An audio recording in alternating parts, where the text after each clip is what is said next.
এই যাই বলো না কেন, আজকের আবহাওয়াটা কিন্তু বেশ মনোরম। শুধু মাসের শেষে পকেটে টান পড়েছে বলে রাজকীয় ভঙ্গিমা প্রকাশ পাচ্ছে না, না হলে এতক্ষণে ট্রামে চড়ে ঠাকুরমশাইয়ের বাড়ি পৌঁছে যেতাম। তারানাথের বাড়ি যাওয়ার সময় রাস্তার ধারে হাঁটতে হাঁটতে কিশোরীকে এই কথাগুলো বলতেই কিশোরী একগাল হেসে আমায় বলল, কি আর করা যাবে বলো, আমরা সব জ্ঞানপাপী মানুষ। মাসের প্রথমে টাকা পেয়ে একেবারে হাওয়ায় উড়িয়ে শেষে এই অবস্থায় পৌঁছই। প্রতিবার এই একই দশা হওয়া সত্ত্বেও আমাদের কোনো পরিবর্তন নেই। তবে ঠাকুরমশাইয়ের বাড়ি যাচ্ছি, বৃষ্টি আসছে না, এটাই বড় ভাবাচ্ছে জানো। ওনার গল্পের সাথে বৃষ্টির আবার বড় ভাব কি না? সে ঠিক কথা, তবে আজকের আবহাওয়া দেখে মনে হয় বৃষ্টি আজ আসবে না। আজকে ঠাকুরমশাইয়ের গল্পের আনন্দ বরং এই ফুরফুরে আবহাওয়াতেই নেওয়া যাবে। তবে এখন তাড়াতাড়ি পা চালাবে, নাহলে আরও বেশি দেরি হয়ে যাবে। সে তাড়াতাড়ি পা চালাচ্ছি, কিন্তু আমার মন অন্য কথা বলছে। ওই দিকে চেয়ে দেখো দেখো, পূবের আকাশে কিন্তু মেঘ জমেছে। কিশোরীর কথায় সেদিকে তাকিয়ে দেখি সত্যি পূবের আকাশে মেঘ জমেছে, কিন্তু সেই মেঘ যে বৃষ্টি হয়ে পৃথিবীতে নেমে আসবে সেরকম কোনো সম্ভাবনা আমি খুঁজে পাচ্ছি না। এই নিয়ে তর্ক বিতর্কের মধ্যে দিয়ে তারানাথের বাড়ি পৌঁছতেই দেখি চারি দরজার সামনে দাঁড়িয়ে। আমাদের আসতে দেখে সে এগিয়ে এসে আমাদের দিকে তাকিয়ে হেসে দরজাটা খুলে দিল। কিশোরী চারির হাতে তেলে ভাজার প্যাকেটটা দিতে চারি রান্নাঘরের দিকে এগিয়ে গেল। আমি আর কিশোরীও ওখানে দাঁড়িয়ে না থেকে তারানাথের ঘরের দিকে এগিয়ে গেলাম। তারানাথের ঘরে প্রবেশ করতেই তারানাথ বললেন, একটুখানি পথ হেঁটেই কাহিল হয়ে পড়েছো দেখছি। আগে বসো, তোমরা একটু জিরিয়ে নাও। তোমরা আসবে জেনেই চারিমাকে বলে শরবত বানিয়ে রেখেছি। ওই যে ওইখানটা রাখা আছে, একটু হাত বাড়িয়ে নিয়ে নাও দেখি। তারানাথের আঙুল নির্দেশিত জায়গায় তাকিয়ে দেখি ঘরের এক পাশে দুটো স্টিলের গ্লাস, দুটো বাটি দিয়ে চাপা রাখা আছে। কিশোরী গ্লাস দুটো হাতে নিয়ে একটা আমার হাতে আর একটা নিজে নিয়ে ঘরের মেঝেতে পাতা আসনে বসতে বসতে তারানাথের উদ্দেশ্যে বলল, আপনি দেখছি আমার আসার আগে থেকেই সব বন্দোবস্ত করে রেখেছিলেন। তা এক প্রকার ভালোই করেছেন, বড্ড তেষ্টা পেয়েছিল কি না। এই বলে কিশোরী এক নিঃশ্বাসে শরবতের গ্লাসটা খালি করে ফেলল। আমি তারানাথকে বললাম, তা আপনি যে এত ব্যবস্থা করে রেখেছেন, আমরা যদি না আসতাম তখন কি করতেন? তাছাড়া আজ তো রবিবারও নয়, তাহলে এতটা নিশ্চিত হলেন কি করে যে আমরা আসবই? আমার কথা শুনে তারানাথ কয়েক মুহূর্ত আমার দিকে গভীরভাবে তাকিয়ে রইল, তারপর মৃদু হেসে জবাব দিল, আজ শনিবার হলেও তোমাদের সরকারি ছুটি আছে এ আমি জানি। তোমরা তো জানোই, মধুসুন্দরী দেবীর কৃপায় ভবিষ্যতের কিছুটা পূর্বাভাস আমিও পাই। আর তাছাড়া তোমাকে যে আসতেই হতো বিভূতি, কিছু না হোক নিজের মনের দোলাচল থেকে মুক্তি পেতে আর সঠিক দিশা পেতে তুমি যে আমার কাছে আসবে, এই কথা আগে থেকেই জানতাম। তারানাথের কথায় আমি চমকে উঠলাম। কিশোরীও অবাক হয়ে ভ্রু কুঁচকে একবার আমার দিকে তাকিয়ে আবার তারানাথের দিকে তাকালো। যা বুঝলাম ব্যাপারটা তারও বোধগম্য হচ্ছে না। তারপর বুঝতে না পেরে বলল, কি ব্যাপার ঠাকুরমশাই, কি ব্যাপারে পূর্বাভাস পেয়েছিলেন আপনি? আর কিসের দোলাচলের কথাই বা বলছেন? তারানাথ কিশোরীর কথায় উত্তর না দিয়ে আমার দিকে তাকিয়ে বললেন, কি হে, এমন চমকে উঠছো কেন আমার কথায়? তুমি স্বপ্নে যা কিছু দেখেছো তা নিয়ে ভয় পাওয়ার বা দুশ্চিন্তা করার কিছু নেই, বরং সবটা মঙ্গলময় হবে। আমি তখনও তারানাথের কথা শুনে অবাক হয়ে বসে রয়েছি। কিশোরী আর ধৈর্য ধরে রাখতে না পেরে অধৈর্য হয়েই বলল, ধুর বাবা, তখন থেকে আপনারা দুজনে কি সব সাংকেতিক ভাষায় কথা বলা শুরু করেছেন, কিছুই তো বুঝতে পারছি না। তার উপর বিভূতি এমন চমকে ওঠা মুখ নিয়ে স্তব্ধ হয়ে বসে রয়েছে। কিশোরীর কথায় চমক ভেঙে একটু নড়ে চড়ে বসে তারানাথের দিকে তাকালাম। ওনার মুখে মৃদু হাসি আর চোখের ইঙ্গিতে আমি লম্বা নিঃশ্বাস নিয়ে বললাম, আসলে বিগত দুদিন ধরে মা কালী স্বপ্নাদেশ পাচ্ছি। প্রথমে ব্যাপারটায় বিশেষ গুরুত্ব দিইনি, কিন্তু পরপর 3 দিন একই স্বপ্ন দেখায় মনটা কেমন যেন করে উঠল। আসলে এর আগে তো এরকম ঠাকুর দেবতা নিয়ে স্বপ্ন দেখিনি, তাই আর কি মনের ভিতরে কেমন একটা দোলাচল হচ্ছিল। ভাবছিলাম একবার ঠাকুরমশাইয়ের সাথে এই নিয়ে কথা বলবো, কিন্তু কাজের চাপে পড়ে এইদিকে একেবারেই আশা হয়ে উঠছিল না, আর কাউকে ব্যাপারটা জানাতেও পারছিলাম না, কারণ বুঝতে পারছিলাম না ব্যাপারটা সে কীভাবে নেবে। তাই আজ ছুটি পেতেই তোমাকে বগল দাবা করে এখানে নিয়ে চলে এসেছি। আমি জানি আমার এই স্বপ্নাদেশ নিয়ে আমার মনে তৈরি হওয়া দোলাচল একমাত্র শান্ত করতে পারেন ঠাকুরমশাই। সবই তো বুঝলাম, কিন্তু স্বপ্নাদেশটা কি ছিল সেটা বললে না তো। স্বপ্নাদেশটা বড়ই অদ্ভুত জানো। পরপর 3 দিন স্বপ্ন দেখেছি মা রক্ষাকালী আমার কাছ থেকে তার পুজো চান। সত্যি বলতে এই ধরনের স্বপ্ন আমি আগে কোনোদিন দেখিনি, আর বুঝতেও পারছিলাম না কি করণীয়। যদিও এখনও বুঝতে পারছি না আমার কি করা উচিত। আমার কথাগুলো শেষ হতেই তারানাথ বলল, এত ভাবাভাবির তো কিছু নেই। মা যে নিজে থেকে তোমার কাছে পুজো চাইছে এটা তোমার বড় ভাগ্যের ব্যাপার। আমার মতে তোমার দেরি করা ঠিক হবে না। আর কটা দিন পরেই তো বৈশাখ মাস পড়বে, তখনই একটা ভালো দিন দেখে মাকে বাড়িতে নিয়ে চলে এসো। মন দিয়ে ভক্তি টক্তি করো, পুজো টুজো করো, তাহলে তিনি সন্তুষ্ট হবেন। সবই বুঝলাম, কিন্তু ঠাকুর হঠাৎ করে বিভূতির কাছ থেকেই কেন পূজা চাইলো? উনি তো আপনাকে বা আমাকেও স্বপ্নে দেখা দিতে পারতেন, কিন্তু শুধু বিভূতিকেই দেখা দিলেন কেন? সব ঘটনা যদি আমাদের ব্যাখ্যার মতো হতো তাহলে এতদিনে অনেক কিছুই আমাদের জানা হয়ে যেত, কিন্তু সবকিছু যে ব্যাখ্যা হয় না কিশোরী। তবে বিভূতি, তুমি তোমার মন থেকে সমস্ত চিন্তা দূর করে মায়ের নাম করে নিজের মনকে শান্ত করো, কারণ সামনের সময়টা তোমার জন্য বেশ সুখকর হতে চলেছে। তোমার অনেক বাধাপ্রাপ্ত কাজ সুন্দরভাবে সমাধা হয়ে যাবে, গৃহে শান্তি আসবে, আরও অনেক কিছুই ঘটবে, যদিও সবই মঙ্গলময়। তাই মাকে বাড়িতে এনে পুজোর ব্যবস্থা করো। এতক্ষণ ধরে তারানাথের কথাগুলো মন দিয়ে শুনছিলাম। সত্যি বলতে কয়েকদিন ধরে একই স্বপ্ন দেখার ফলে মনটা বড়ই অশান্ত হয়ে উঠেছিল।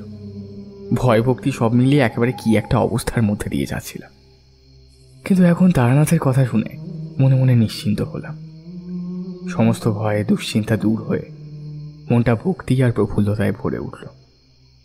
আমি হাসি মুখে তারানাথকে বললাম, ধন্যবাদ ঠাকুরমশাই, আপনি না বললে মনটা বড়ই অশান্ত হয়ে উঠেছিল। তবে এখন আপনার কথা শুনে নিশ্চিন্ত হলাম। আমি বাড়ি ফিরেই গিন্নির সাথে কথা বলে সামনের বৈশাখী মায়ের পুজোর ব্যবস্থা করব। তবে পুজোর বিষয়টা কিন্তু আপনাকেই দেখে নিতে হবে।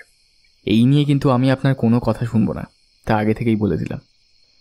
আরে তুমি চিন্তা করছো কেন?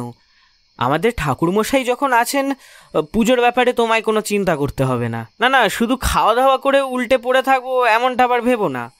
হাতে হাতে তোমার পুজোর কাজও করে দেব, সে বিষয়ে তুমি নিশ্চিন্ত থাকতে পারো। কিশোরীর কথা শুনে আমি আর তারানাথ সশব্দে হেসে উঠলাম। সত্যি কিশোরীটা পারেও বটে। কথা হচ্ছিল ঠাকুর পুজোর, সেখান থেকে ও একেবারে পেট পুজোয় চলে গেল। আমি বললাম, এই সেসব হবে কোন, তার আগে দুজনে মিলে গিয়ে ভালো একখানা ঠাকুর মূর্তি করতে দিতে হবে, বুঝলে? সেই সাথে ঠাকুরমশাই, আপনিও পুজোর জন্য যা যা সামগ্রী লাগবে সবের একটা ফর্দ করে দেবেন আমাকে। এই বিষয়টা যদি আপনার দায়িত্বে থাকে তাহলে আমি একেবারে নিশ্চিত হতে পারি। যদিও বৈশাখ মাস আসতে আরও মোট 2 সপ্তাহ বাকি। ও হ্যাঁ, আসল কথা, আপনি কিন্তু পুজোর দক্ষিণাটাও ঠিক করে দেবেন মনে করে। এ বিষয়ে তুমি নিশ্চিন্ত থাকো, সেসব আমি পঞ্জিকা দেখে গণনা করে পরের রোববার জানিয়ে দেবো। কিন্তু তোমার এই স্বপ্নাদেশের কথা শুনে আমার অনেক দিন আগের একটা কথা মনে পড়ে গেল। ঘটনা? আচ্ছা, তা কিসের ঘটনার কথা মনে পড়লো আপনার? আমরাও একটু শুনি। হ্যাঁ হ্যাঁ, আমাদেরও বলুন, আমরাও শুনি। তারানাথ শান্ত গলায় বললেন, তোমাদের এসব ঘটনা বলি ঠিকই, কিন্তু তোমাদের কাছে এগুলো শুধুমাত্র মন ভোলানো গল্প। মাঝে মাঝে তোমাদের অবিশ্বাসের মাত্রা অনেকখানি বেড়ে যায়, সেটাও জানি। তবে আমার জীবনের ঘটনাগুলো তাতে মিথ্যে তো হয়ে যায় না। তবে তোমরা এখনকার বিজ্ঞান মনস্ক ছেলেপুলে, তোমাদের অবিশ্বাস করাটাও ভুল কিছু নয়। এমন অনেক কিছু ঘটনা তোমাদের সাথে মাঝে মাঝে ঘটলে তোমরা ক্ষণিকের সময়ের জন্য তা বিশ্বাস করলেও পরে বিজ্ঞানের জ্ঞান দিয়ে সেগুলো বিচার করতে গিয়ে আবার অবিশ্বাস করে বসো। তারানাথ কথাগুলো ভুল কিছু বলেনি। ওনার ঘটনাগুলো বলার ধরনের জন্যই আমরা ওনার গল্প মুগ্ধ হয়ে শুনি। শুধু শুনি না, যেন দৃশ্যগুলো চোখের সামনে দেখতে পাই। মনে হয় ঘটনাগুলো সত্যি বাস্তবে ঘটছে আমাদের সামনে, তার সাক্ষী যেন আমরাই হচ্ছি। কিন্তু ওনার বাড়ি থেকে বেরিয়েই কলকাতার এই ব্যস্ততায় মোরা শহরে পা রাখতেই সমস্তটাই আমাদের কাছে অবাস্তব বলে মনে হয়। তাতে করে আমাদের নিজেদেরকে কতখানি বিজ্ঞান মনস্ক বলে দাবি করা যায় তা আমরা জানি না। কিশোরী বলল, বিশ্বাস আর অবিশ্বাস তো একই কয়েনের এপিঠ আর ওপিঠ। বিশ্বাস থাকলে অবিশ্বাস তো থাকবেই, কিন্তু তাই বলে আপনার সব কথা তো আর অবিশ্বাস করি না। যাই হোক, এত কিছু কথার মধ্যে আপনার আসল কথাটাই চাপা পড়ে যাচ্ছে। তখন কি একটা যেন বলছিলেন, কি একটা ঘটনা মনে পড়ছিল আপনার? হ্যাঁ, তখন কিছু একটা বলছিলেন না, তারপর মাঝখান থেকে ছন্দপতন ঘটিয়ে অন্য কথায় চলে গেলেন। আচ্ছা, ওসব কথা পরে হবে, আগে আপনি যেটা বলছিলেন সেটা বলুন তো। আচ্ছা বাবু, এবার তোমরা থামো। দুজনে একেবারে ছেলে মানুষ হয়ে উঠেছ, একটু বসে সবুর করো তোমরা। ততক্ষণ আমি একটা... কথাটা শেষ না করেই উনি ওনার চারপাশেই কি একটা খুঁজতে লাগলেন, কিন্তু কাঙ্ক্ষিত বস্তুটা না পেয়ে আমাদের দিকে এক পলক তাকাতেই কিশোরী ঝটপট ওর পকেট থেকে পাসিং শোয়ের প্যাকেটটা বার করে তারানাথের হাতে দিল।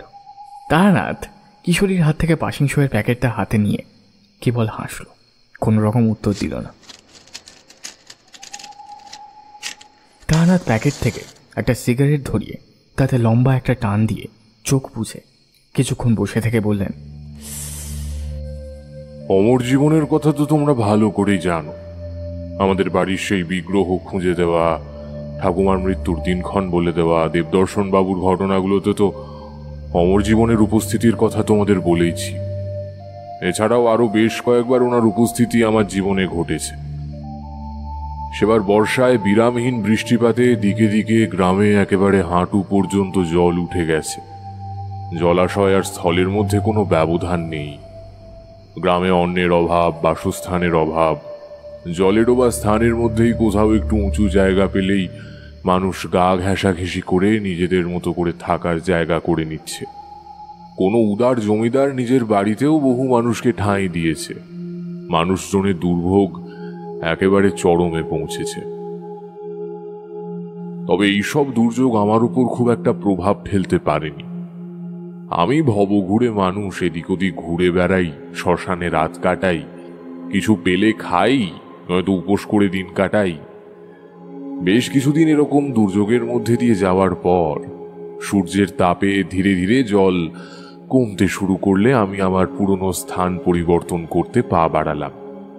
গোড়ালি ডোবা জলে কাদা পিচ্ছিল পথে হাঁটতে গিয়ে কতবার যে পিছলেছি তার ঠিক নেই। জলের তলায় ঘাস পচার একটা সোদা গন্ধ চারিদিকে ছড়িয়ে রয়েছে।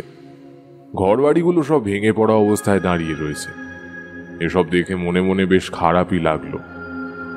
পথে হাঁটতে হাঁটতে ক্লান্ত হয়ে পড়ায় এদিক ওদিক তাকিয়ে সামনে পুরনো ছোট্ট একখানা মন্দির দেখতে পেয়ে সেদিকে এগিয়ে গেলাম। চারপাশটা বেশ শান্ত, নিরালা, গাছের ছায়ায় ঘেরা। মন্দিরের সিঁড়িতে দাঁড়িয়ে আশপাশ তাকিয়ে লক্ষ্য করলাম কেউ নেই। তবে মন্দিরের শিবলিঙ্গের ওপর টাটকা ফুল রয়েছে আর পাশেই ধূপ জ্বালানো রয়েছে। হয়তো মন্দিরের পূজারী বা গ্রামের মানুষই কিছুক্ষণ আগে পুজো করে গেছে। মন্দিরের ওপরে উঠে ঠাকুরকে প্রণাম জানিয়ে দেওয়ালে ঠেস দিয়ে বসে পড়লাম। এতক্ষণের ক্লান্তির পর এই শীতলতা শরীরে বেশ আরাম দিচ্ছিল। ক্লান্তির মধ্যেই কখন যে বসে থাকতে থাকতে চোখ দুটো বুজে এসেছে বুঝতে পারিনি। হঠাৎই অনুভব করলাম কেউ তার কোমল সুরে আমার নাম ধরে ডাকছে।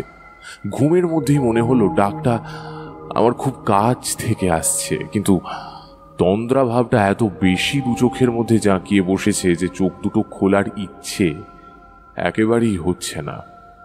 কিন্তু অমন কোমল স্বরের মালিককে চাক্ষুষ দেখার জন্য আমি অতি কষ্টে চোখ মেলে তাকালাম। দেখলাম একজন বছর 37-এর লোক আমার সামনে তার পবিত্র হাসি মুখ নিয়ে বসে রয়েছে। তার চোখ দুটো বড়ই নির্মল। প্রথমে সবটা আবছা আবছা মনে হলেও পরে চোখ দুটো রোগড়ে ভালো করে সামনে তাকাতে দেখলাম আমার সামনে যে বসে রয়েছে তিনি অন্য কেউ না, সে আসলে অমর। তার নির্মল দৃষ্টির দিকেই আমার দৃষ্টি নিবদ্ধ। আমিও অবিশ্বাস্য নয়নে তার দিকে চেয়ে রইলাম। বেশ কিছুক্ষণ নিস্তব্ধতার পর সে আমার দিকে তাকিয়ে বলল, যাক, ঘুম ভাঙলো তবে। সে কখন থেকে তোমাকে ডেকে চলেছি, তুমি উঠছই না, কোনো হুঁশই নেই তোমার। অবশ্য তোমাকে দোষ দিয়েও লাভ নেই, এতটা পথ অতিক্রম করে এসেছ, ক্লান্ত তো হবেই, খিদেও পেয়েছে নিশ্চয়ই। যাও, উঠে মুখ হাত পা ধুয়ে এসো। ওই দেখো সিঁড়িতে একটা ঘটি রাখা আছে, ওতেই জল আছে, কেমন? তারপর মুখে একটু কিছু দিয়ে নাও, এরপর যে তোমার অনেক কাজ। অমর জীবনের হঠাৎ এই আগমন বা এইসব কথার অর্থ ঠিক বুঝতে না পারলেও কোনো প্রশ্ন করলাম না, জানি কোনো উত্তর মিলবে না। তাই ওনার কথা মতো মুখ হাত ধুয়ে এসে আগের জায়গায় বসলাম। আমি বসতেই উনি একটা শাল পাতা এগিয়ে দিয়ে বললেন, এই নাও, ধরো দিকি ধরো। আর সকালে মহাদেবকে পুজো দিয়েছি, তারই পেশাদ এটা। তোমার তো বেশ কিছুদিন ধরে খাওয়া হয়নি ঠিক করে, তাই এটা খেয়ে নাও। এরপর তোমার জন্য একটা বড় কাজ অপেক্ষা করছে। এতক্ষণ ধরে ওনার সমস্ত কথা চুপ করে শুনলেও এবার একটা প্রশ্ন না করে থাকতে পারলাম না। তখন থেকে কাজের কথা বলছেন আপনি, কিন্তু কোন কাজের কথা বলছেন একটু বলবেন? আমি তো ঠিক মনে করতে পারছি না এরকম কোনো বড় কাজের দায়িত্ব নিয়েছিলাম বলে। তোমার মনে না থাকলেও সৃষ্টিকর্তার মনে আছে। যাকে যাকে সেই সব কথা বাদ দাও, তুমি আগে খেয়ে নাও। তুমি খেয়ে নাও, তারপর আমি তোমাকে সবটা খুলে বলছি। এই কথার পরিপ্রেক্ষিতে আর কিছু বললাম না, জানি উত্তর পাবো না। তাই শালপাতায় মোড়া ফল চিঁড়ে মুরগি খেয়ে পেটের খিদে মিটিয়ে ঠাকুরের উদ্দেশ্যে মনে মনে ধন্যবাদ দিয়ে অমর জীবনকেও ধন্যবাদ জানালাম। আমার খাবার পুরোটা সময় উনি চোখ বন্ধ করে মনে মনে বিড়বিড় করে গেছেন। আমার ডাকে চোখ খুলে বললেন, বাহ, খাওয়া হয়ে গেছে তোমার? বেশ ভালো। এবার আমার কথা মন দিয়ে শোনো তুমি। এই যে এই গ্রামে এসে উপস্থিত হয়েছ, তার নাম তুমি জানো? আমি মাথা নেড়ে না বললাম। এই গ্রামের নাম হচ্ছে চন্দনপুর। আর এই যে মহাদেবের মন্দিরে বসে রয়েছ, তা এই গ্রামের জাগ্রত বুড়ো শিবের মন্দির। এখানে মানুষ নিজের পবিত্র মনে যা চায় তাই পায়। তবে তুমি আজ এই মন্দিরে উপস্থিত হয়েছ মহাদেবের ইচ্ছায়। সামনে আগত বড় বিপদ থেকে এই গ্রামবাসীকে আর জমিদার বংশকে একমাত্র তুমিই বাঁচাতে পারো। মহাদেবের আশীর্বাদ তোমার সাথে আছে। ওনার কথা শেষ হতেই আমি উত্তেজিত হয়ে বললাম, কোন বিপদের কথা বলছেন আপনি?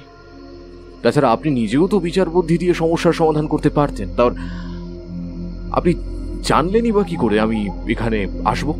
অমর জীবন মৃদু হেসে বললেন, যার কাজ তাকেই মানায়। যেখানে মহাদেব তোমায় নির্বাচন করেছে, যেখানে আমি তুমি কে তার আদেশ খণ্ডানোর? চিন্তা করো না, মহাদেবের আশীর্বাদ তোমার সঙ্গে রয়েছে, সব যথাযথভাবেই হবে। ওনার এই খাপছাড়া কথার সারমর্ম বুঝতে না পেরে চুপ করে রইলাম। উনি কিছুক্ষণ চুপ থেকে বললেন, এই চন্দনপুর গ্রামের জমিদার বাবু গোপীনাথ ঘোষের বড় বিপদ। ওনার এই বিপদ থেকে একমাত্র তুমিই রক্ষা করতে পারবে। এখান থেকে ওনার বাড়ির দূরত্ব ওই মাইল 2। তাই তো বলছি, একটু বিশ্রাম নিয়ে বেরিয়ে পড়ো। ওনার এমন কথা শুনে এবার আমি অবাক না হয়ে পারলাম না।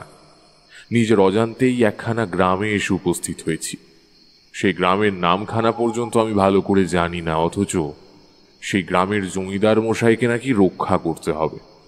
না, রক্ষা করা নিয়ে বা বিপদের মুখোমুখি দাঁড়ানো নিয়ে আমার কোনো অসুবিধে নেই, কিন্তু হঠাৎ করেই প্রস্তাবে আমি খানিক কিংকর্তব্য বিমূঢ় হয়ে পড়েছিলাম।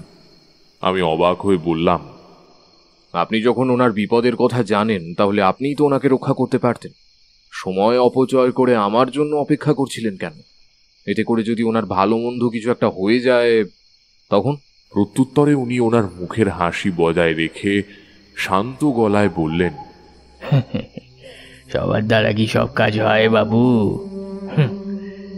আর যে কাজ তোমার জন্য বরাদ্দ হয়ে আছে সেই কাজে হাত আমি কেমন করে লাগাই বলো দেখি? এই যে তুমি এসে গেছো, এবার সব ধীরে ধীরে ঠিক হয়ে যাবে। তবে আজ সন্ধ্যা নামার পূর্বেই ওই বাড়িতে তোমাকে পৌঁছতে হবে। বেশি দেরি করলে কিন্তু চলবে না। কিন্তু ওনারা আমায় ওনাদের বাড়িতে ঠাঁই দেবেন কেন? তাছাড়া চারিদিকের যা অবস্থা, এখন কারোর বাড়িতে একটু আশ্রয় পাওয়া তো বড় ব্যাপার।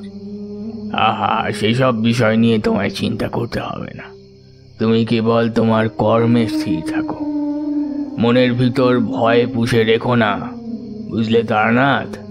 মহাদেব তোমার সাথে আছেন, আর আমিও সশরীরে তোমার সাথে না থাকলেও তোমার যখন প্রয়োজন পড়বে আমাকে একটিবার স্মরণ করো, আমায় পেয়ে যাবে। ওনার এই প্রকার কথার কি উত্তর দেব ভেবে পেলাম না, তাই দীর্ঘশ্বাস ফেলে বললাম, বেশ, তবে চলুন ওনার বাড়ির উদ্দেশ্যে যাওয়া যাক। ওনার বাড়ির পথ তো আমি চিনি না, আর গ্রামের মানুষজনকে জিজ্ঞাসা করে যাওয়ার থেকে আপনি যখন সবটা জানেন তখন আপনি নিয়ে চলুন। শুধু শুধু দেরি করে কি হবে? আমার কথা শুনে অমর বললেন, না না, দেরি কেন হবে? বরং এখনো সঠিক সময়ের আগমনই হয়নি। মহাদেব যখন তোমায় এত দূর অবধি এনেছেন তখন উনি তোমায় ওখানে নিয়ে যাবেন, আমার সঙ্গে যাওয়ার দরকার পড়বে না। ওনার সাথে সাক্ষাৎ হওয়ার পর থেকে ওনার এই খাপ ছাড়া কথাবার্তায় এক প্রকার রেগেই উঠে বললাম, তাহলে এখন আমার করণীয় কি একটু বলবেন? সবটাই যদি সঠিক সময়ের জন্য অপেক্ষা করে করতে হয় তাহলে এই মুহূর্তে আমি কি করব সেটাও বলে দিন। আমি নিজের সমস্ত রাগ ওনার প্রতি উগরে দিলেও উনি ওনার নির্বিকার শান্ত ভঙ্গিতেই বললেন, হ্যাঁ, রাগ কিন্তু অশুভ শক্তি, মাথায় রেখো। রাগকে কখনো নিজের ওপরে আধিপত্য বিস্তার করতে দেবে না, কেমন? হ্যাঁ, কি যেন করণীয় বলছিলে না? দাও দাও দাও, তোমার ডান হাতখানা দাও দেখি। আহা, ওন হাঁ করে দেখছো কি? দাও হাতখানা, বাড়াও আমার দিকে। ওনার কথাবার্তা কাজকর্মে আমি অবাকের শেষ সীমায় পৌঁছেছি, তাই বেশি কিছু না বলে নিজের হাতখানা চুপচাপ বাড়িয়ে দিলাম। উনি আমার হাতটা নিজের হাতের মুঠোয় নিয়ে চোখ বন্ধ করে মনে মনে কি সব আওড়াতে লাগলেন। আমি নিষ্পলক দৃষ্টিতে ওনার দিকে তাকিয়ে রইলাম। ঠিক কতক্ষণ পরে জানি না, একটা অপরিচিত গলার স্বরে চোখ মেলে দেখি একজন মাঝবয়সী ভদ্রলোক অবাক দৃষ্টিতে আমার দিকে তাকিয়ে আছেন। হঠাৎ করে অপরিচিত একজনকে দেখে আমি ধড়মড়িয়ে উঠে বসলাম। উনি আমায় উঠে বসতে দেখে জিজ্ঞাসা করলেন, আপনি এখানে এমন ভাবে বসে বসে ঘুমোচ্ছিলেন যে? ঠিক আছেন তো আপনি?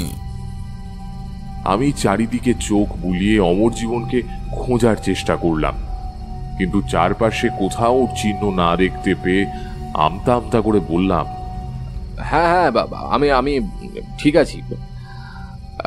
আসলে একটু ক্লান্তিতে চোখ বুজে এসেছিল আর কি, ক্ষমা করবেন আমায়। না না, এভাবে ক্ষমা চাইবার কিছুই হয়নি, কিন্তু আপনাকে দেখে তো গ্রামের কেউ বলে মনে হচ্ছে না। আপনিও কি বন্যার থেকে রেহাই পেতে উদ্বাস্তু হয়ে এখানে এসে পড়েছেন? তা এখানে কেন বসে রয়েছেন? চলুন আমার সাথে। আমার বাড়ির বড় হল ঘরে গ্রামের সকলে একটু মানিয়ে গুছিয়ে আছে, আপনিও না হয় সেখানে চলুন। খাওয়া দাওয়ার সমস্যা হবে না, কথা দিচ্ছি। ওহ, এই কথায় কথায় তো নিজের পরিচয় দিতেই ভুলে গেছি। আমি গোপীনাথ ঘোষ, এই চন্দনপুর গ্রামের জমিদার। ওনার নাম শুনে চমকে উঠলাম।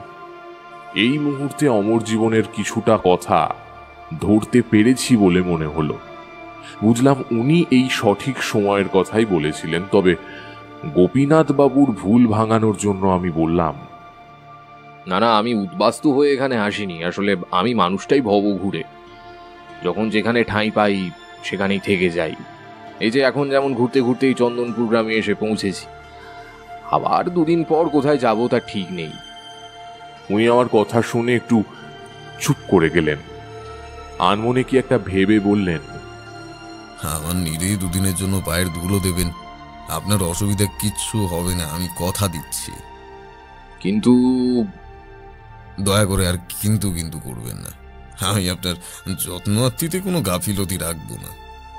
তোমরা তো জানো এসব ভোগ বিলাস আমি কোনোদিনই চাইনি, তাই ওনার মনে তৈরি হওয়া ভুল ধারণা ভাঙতে আমি বললাম, না না, এই সমস্ত কোনো কিছু নিয়ে আমার সমস্যা নেই। ওসব যত্ন, আতিথেয়তা এসব নিয়ে আমি কিছু ভাবিনি। বরং আমি এরকম হঠাৎ আগন্তুক হয়ে আপনার বাড়ি গেলে সমস্যা হতে পারে, তাই একটু দ্বিধা হচ্ছিল আর কি। এসব আপনি কি বলছেন? আপনি আমার বাড়িতে যদি পায়ের ধুলো দেন তাহলে আমার জন্য বড়ই সৌভাগ্যের ব্যাপার হবে। তাছাড়া উনি যে মাসখানেক আগেই আপনার আসার কথাই বলে গিয়েছিলেন, ওনার কথা সত্যি, আজ এলেন বটে। ওনার কথা শুনে চমকে উঠলাম, সঙ্গে সঙ্গে প্রশ্ন করলাম, কি কি বললেন? কেউ আমার আসার কথা আগে থেকে বলে গিয়েছিল আপনাকে? কিন্তু সে জানলো কি করে আমি এখানে আসব? আমার কৌতূহলী প্রশ্নের উত্তর না দিয়ে উনি তড়িঘড়ি করে বলে উঠলেন, সেসব না হয় পরে বলবো আপনাকে। বেলা গড়িয়ে দুপুর হতে চললো, এখনো নিশ্চয়ই আপনার পেটে কিছু পড়েনি, তাই আর এখন এইসব নিয়ে কথা না বাড়িয়ে চলুন চলুন দেখি বাড়ির পথে রওনা দেওয়া যাক। আমিও বেশি কিছু প্রশ্ন না করে মন্দির থেকে বেরিয়ে হাঁটতে লাগলাম। গোপীনাথ বাবু আর আমি নানান কথা বলতে বলতে পাশাপাশি হেঁটে চলেছি। এমন সময় মনের মধ্যে চলা প্রশ্নটা আর মনের মধ্যে চেপে না রেখে জিজ্ঞাসা করে ফেললাম, এদিকটা তো বেশ জঙ্গল, সেরকম কেউ আসে বলেও তো মনে হচ্ছে না।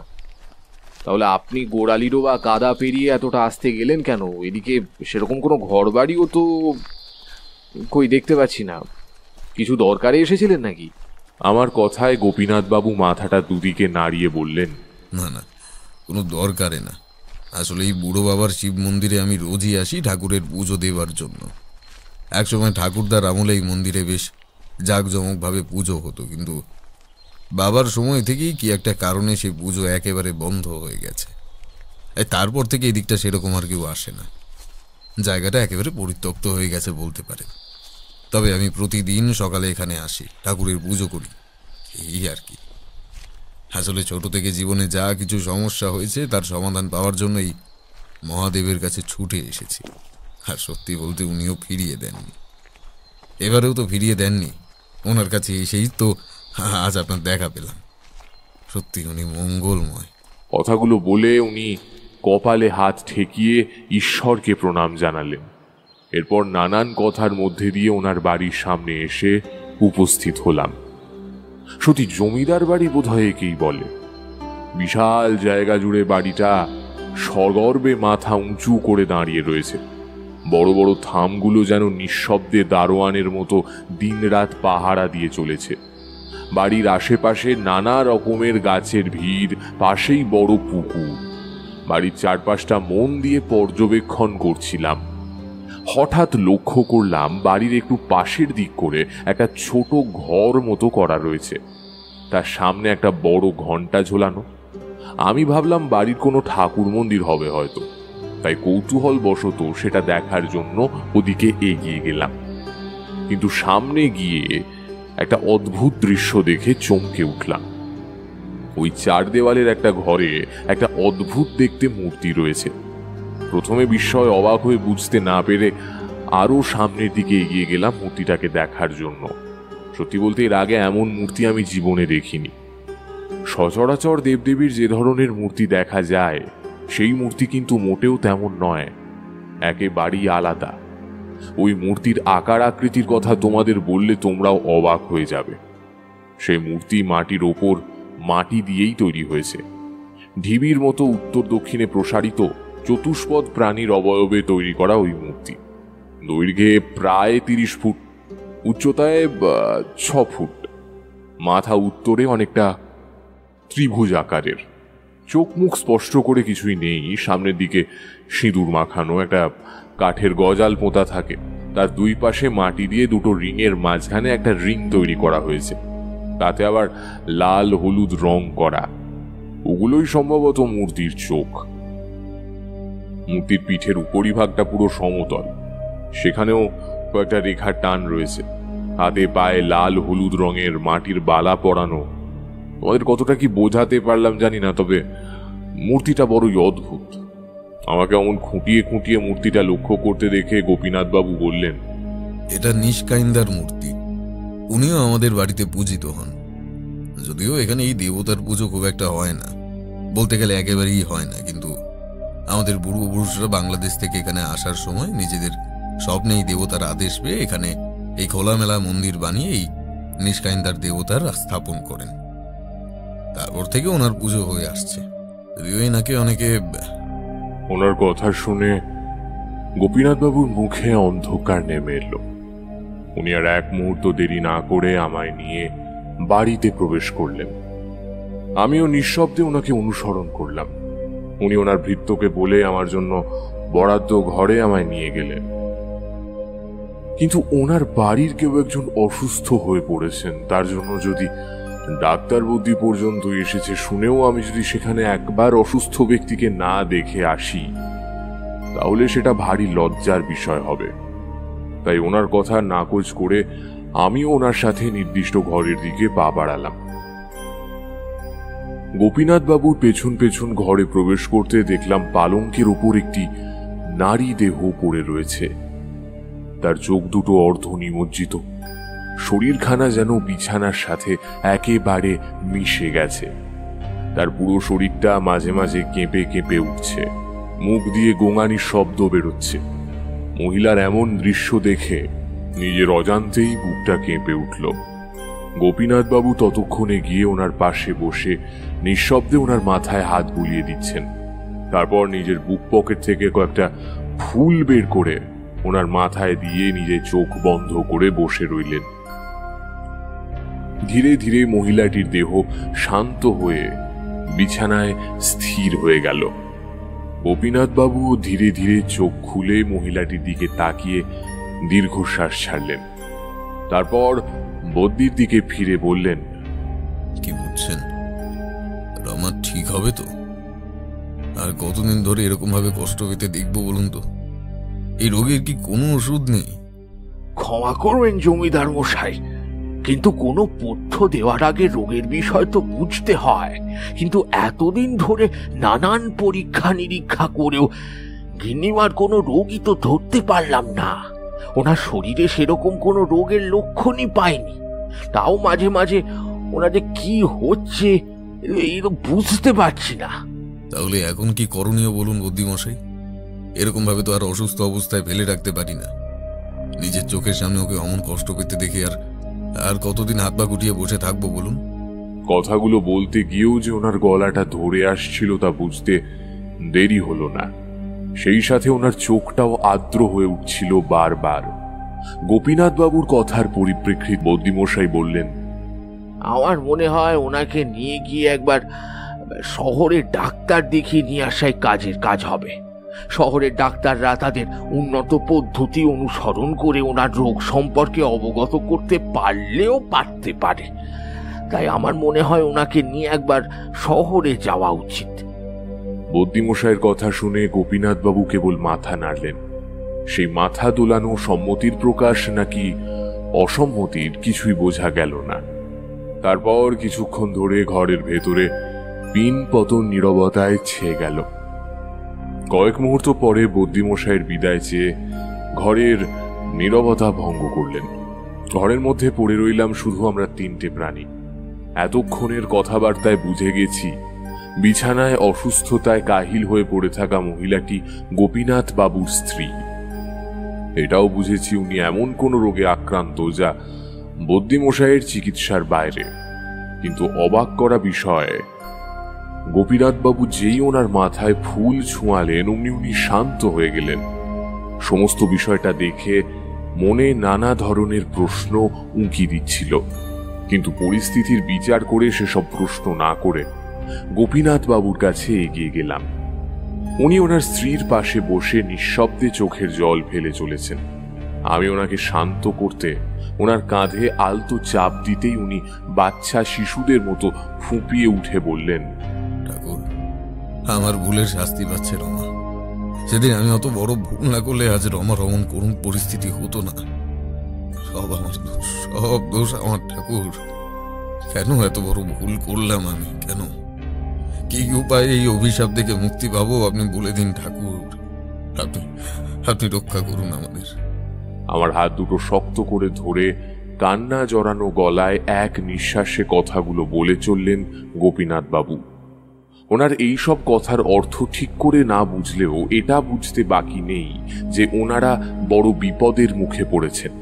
তাই ওনাকে ধীরে ধীরে শান্ত করে জিজ্ঞাসা করলাম, কান্না থামান আগে, তারপর ধীরে সুস্থে বলুন কি হয়েছে আপনাদের। আমি সবটা না জানলে আপনাদের তো কি করে রক্ষা করবো বলুন?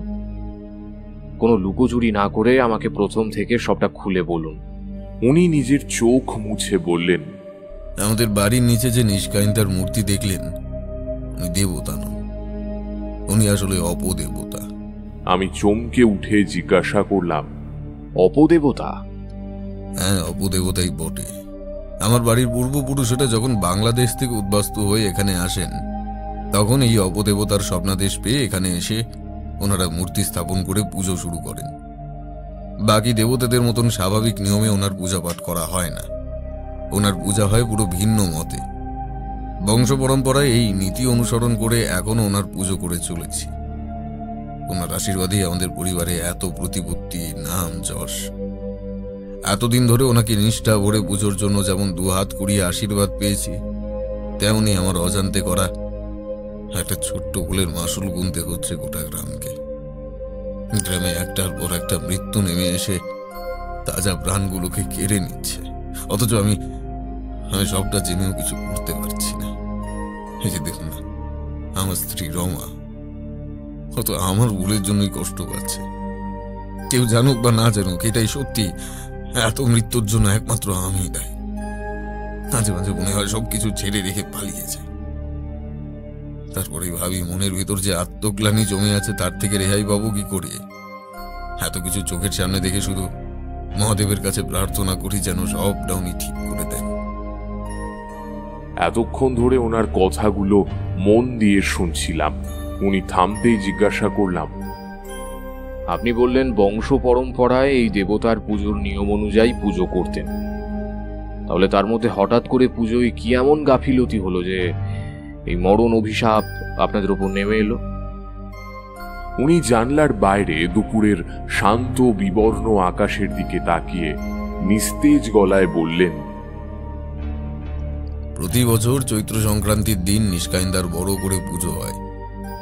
এবারও তেমনই হয়েছিল। 3 দিন ধরে ধুমধাম করে পালন করা হয়েছিল এই পুজো উৎসব। কিন্তু এবারে পুজো শেষ হওয়ার পর বেশ কিছু মাস ধরে নিষ্কায়িতার দেবতাকে নিয়ে অদ্ভুত স্বপ্ন দেখতে লাগলাম। প্রথমে ব্যাপারটায় বিশেষ গুরুত্ব দিইনি, কিন্তু ধীরে ধীরে একই জিনিস স্বপ্নে আসার জন্য মনটা কেমন যেন করতে লাগলো। তার মধ্যে একদিন স্বপ্নে দেখলাম আমার ঠাকুরদা কালো শাড়ি ধুতির মতো পেঁচিয়ে গায়ে লাল শাড়ি জড়িয়ে নিষ্কায়িতা দেবতার সামনে বসে চোখ বুজে এক ধ্যানে মন্ত্র উচ্চারণ করেছেন। তারপর ধীরে ধীরে চোখ খুলে সামনে থাকা মূর্তির উদ্দেশ্যে প্রণাম করে একসঙ্গে রাখা কতগুলো ছাগলকে বলি কাঠে চড়িয়ে একের পর এক বলি দিতে থাকলেন। ধর থেকে আলাদা হয়ে যাওয়া ছাগলের দেহ থেকে নির্গত রক্ত থেকে ভেসে যাচ্ছিল গোটা স্থানটা। আচমকা ঠাকুরদাকে দেখে মনে হবে উনিও যেন সেই রক্তে স্নান করেছেন। এমন ভয়ঙ্কর দৃশ্য দেখে আমি ঘুমের মধ্যেও কেঁপে কেঁপে উঠছিলাম। তারপর হঠাৎই ঠাকুরদা আমার দিকে ফিরে রক্ত মাখা মুখে স্মিত হাসি হেসে বললেন, বাবা নাকি বলি চায়, বাবা নাকি প্রচন্ড তৃষ্ণার্ত, ওনার তৃষ্ণা নিবারণের জন্য রক্ত চাই, বলি চাই। আগামী পূর্ণিমা তিথিতে ভরা জ্যোৎস্নায় চাঁদকে সাক্ষী রেখে 108টা খুদবিহীন ছাগের বলি দিতে হবে বললেন বাবার সামনে। আর বললেন এতে যেন কোনো ভুল ত্রুটি না হয়, না হলে উনি বড় অসন্তুষ্ট হবেন। ওনার আশীর্বাদই তো এত প্রতিপত্তি, ওনাকে সন্তুষ্ট রাখাটাও আমাদের কাজ। আর এই বংশের একজন হয়ে সেই দায়িত্ব আমাকেই পালন করতে হবে, না হলে ঘোর অমঙ্গল নেমে আসবে আমাদের উপর, এই গ্রামের উপর। এই বলে ভুবন কাঁপানো অট্ট হাসি হেসে আস্তে আস্তে উনি মিলিয়ে যেতে লাগলেন অন্ধকারের মধ্যে। আমি ধর্মরিয়ে বিছানায় উঠে বসে ঘরের মধ্যে রাখা লণ্ঠনের আবছা আলোয় ঘড়িতে দেখলাম 3:30 বাজে। নিজেকে ঘরের মধ্যে দেখে একটা শান্তির নিঃশ্বাস ফেলে কপালে জমে থাকা বিন্দু বিন্দু ঘামের ফোঁটা মুছে ফেলে নিশ্চুপ হয়ে স্বপ্নের কথা ভাবতে লাগলাম। যা কিছু স্বপ্নে দেখেছি, আর যদি সবটা সত্যি হয়, তাহলে ঠাকুরদার আদেশ মতো 108টা ছাগ বলি দেবতার উদ্দেশ্যে বলি দিতে হবে। এদিকে পূর্ণিমা আসতেও আর খুব বেশি দেরি নেই, তাই পরদিনই গ্রামের একজনকে বলে 108টা ছাগল জোগাড় করে পূর্ণিমা তিথির আগমন হতেই বড় করে পুজোর আয়োজন করে বলি প্রথা শুরু করলাম। কিন্তু শেষের ছাগলটি বলি দিতেই মনে হলো সমস্ত স্থানটা দুলে উঠল। আশেপাশে দেখি উপস্থিত গ্রামের সকলের মধ্যেও গুঞ্জন শুরু হয়েছে। বুঝলাম ওনারাও সকলে একই কম্পন অনুভব করেছেন। এই বিষয়টা সামান্য ভূমিকম্প বলে মনে করে আর বেশি মাথা না ঘামিয়ে সামনে ফিরতে চমকে উঠলাম। আমার সামনে দাঁড়িয়ে রয়েছেন আমার ঠাকুরদা, ওনার জ্বলন্ত দৃষ্টি আমার দিকে। আমিও অবাক হয়ে চেয়ে রয়েছি, কারণ হঠাৎ করে মৃত মানুষের উপস্থিতি কেউই স্বাভাবিকভাবে নেবে না। আমার ভাবনার মাঝে উনি কর্কশ গলায় বলে উঠলেন যে বলি প্রথায় খুঁত হয়েছে, আর এতে ক্ষুব্ধ হয়েছেন বাবা। এরপর ওনার রোষের মুখে পড়ে ছারখার হয়ে যাবে সব। একটার পর একটা মৃত্যু নেমে আসবে গ্রামে। মৃত্যুর বন্যা বয়ে যাবে শুধুমাত্র আমার ভুলের জন্য। আমি কাঁপা কাঁপা গলায় ওনাকে কিছু জিজ্ঞেস করতে যেতেই উনি আমায় শেষ করতে না দিয়ে ওনার অঙ্গুলি দিয়ে মূর্তির সামনে পড়ে থাকা শেষ ছাগদেহের দিকে নির্দেশ করে বললেন সেই ছাগটি খোঁড়া। আমি রমাকেও স্বপ্নের ব্যাপারে কিছুই বলিনি, তবে সবকিছুর মাঝেও আস্তে আস্তে ভালো মন্দ, শুভ অশুভ সব যেন কেমন ফিকে হয়ে যেতে লাগলো আমার কাছে। কানের মধ্যে বাজতে লাগলো ঠাকুরদার বলা কথাগুলো। সব মরবি তোরা একে একে, শুধু অপেক্ষার প্রহর কোন এবার। আর এরপরই শুরু হলো সেই মৃত্যুকাণ্ড। পুজোর পরের দিন থেকে গ্রামের কয়েকজন মানুষ নাম না জানা রোগে আক্রান্ত হতে লাগলো। হাজার ডাক্তার বুদ্ধি দেখিয়েও কোনো সুরাহা পাওয়া যায়নি, কেবল ধুম জ্বর। মাঝে মাঝে কেঁপে ওঠে মৃগী রোগীর মতন আচরণ করতে লাগলো। দুদিনের জ্বরে শীর্ণ হয়ে যেতে লাগলো দেহ, আর ঠিক 3 দিনের মাথায় শরীর থেকে প্রাণ ত্যাগ করে মৃত্যুর পথে বাড়ি দিল। বিছানায় সেই একই অবস্থায় পড়ে রয়েছে রমা। কালকের দিনটা গেলেই বাকি সকলের মতো রুমাও হয়তো। না, এসব কি ভাবছি আমি? এসব কিছু হবে না। আপনি তো এসে গেছেন ঠাকুরমশাই, আপনি সব ঠিক করে দিতে পারবেন তো বলুন।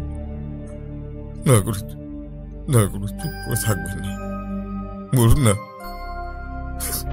বলুন না, সব ঠিক করে দেবেন তো, সব ঠিক করে দেবেন। আমার হাত ধরে কথাগুলো একটানা বলতে বলতে কান্নায় ভেঙে পড়লেন গোপীনাথ বাবু। আমি ওনার হাতটা শক্ত করে ধরে রেখে সামনের বিছানায় শুয়ে থাকা রমা দেবীর শীর্ণ দেহটার দিকে তাকিয়ে রইলাম। পরন্ত দুপুরের হালকা আলোটা ওনার মুখে এসে পড়ায় মনে হচ্ছিল শুকনো গাছের পাতায় সূর্যের আলো বিলীন হয়ে যাচ্ছে।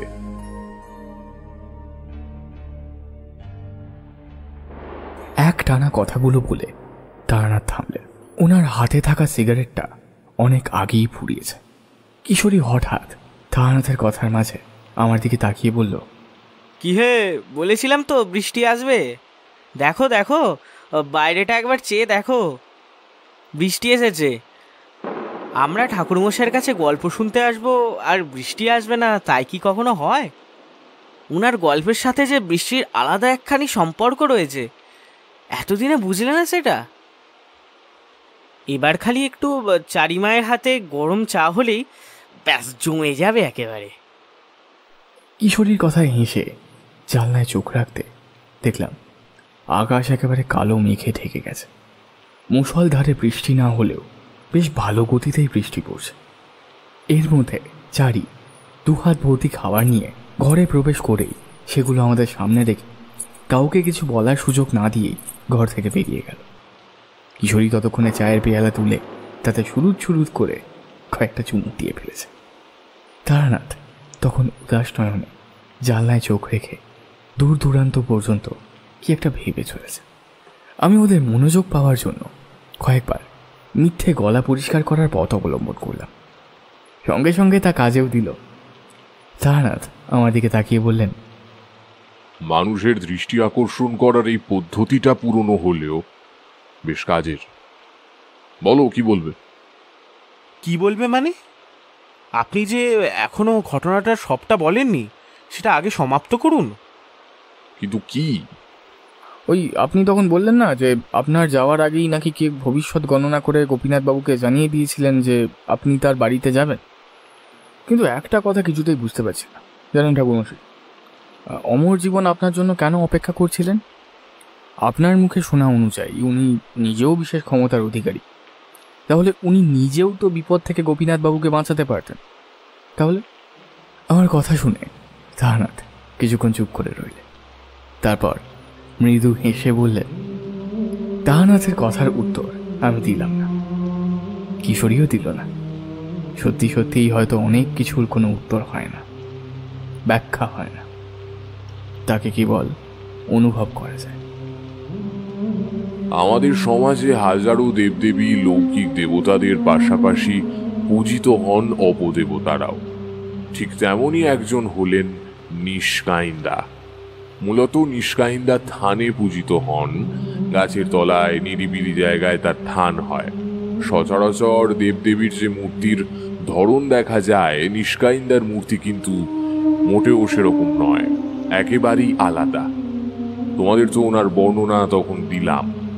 মনে করা হয় দেবাদিদেব মহাদেব কোনো এক কালে নিষ্কাইন্দা রূপে আবির্ভূত হয়েছিলেন। এর মূর্তি অনেকটা সিংহের আকৃতির। চড়ক পুজোর সময় নিষ্কাইন্দার পুজো করা হয়। প্রতি বছর চৈত্র সংক্রান্তির দিন পুজো হয়, যা 3 দিন ধরে চলে।